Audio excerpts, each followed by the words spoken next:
कहानियों की गुल्लक। आज हम सुनेंगे मूर्ख से मित्रता की कहानी। सुंदरबन नाम का एक राज्य था। उस राज्य में बहुत ही न्यायप्रिय पशु प्रेमी राजा देवदत्त रहते थे। एक बार राजा देवदत्त अपने महल में चहलकदमी कर रहे थे।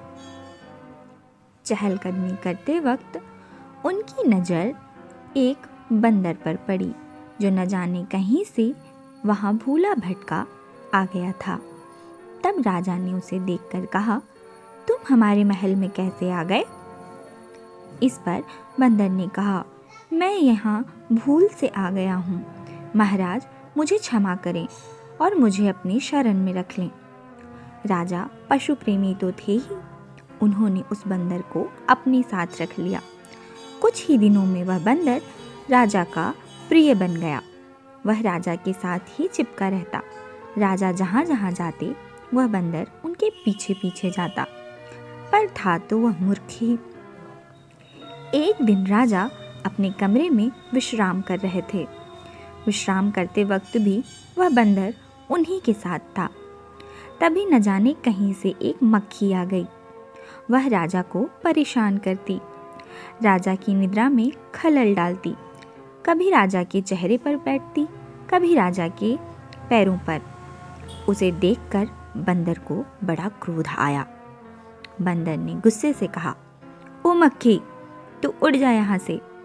क्यों मेरी राजा की नींद खराब करती है? इस पर मक्खी कुछ न कहती, वह बस यहाँ से वहाँ उड़कर राजा की नींद खराब करती। बंदर को और तेज गुस्सा आया।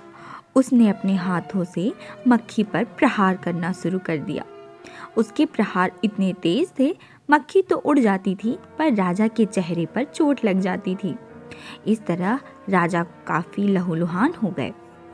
राजा उसे देखकर गुस्से में बोले, मूर्ख से मित्रता भारी पड़ती है।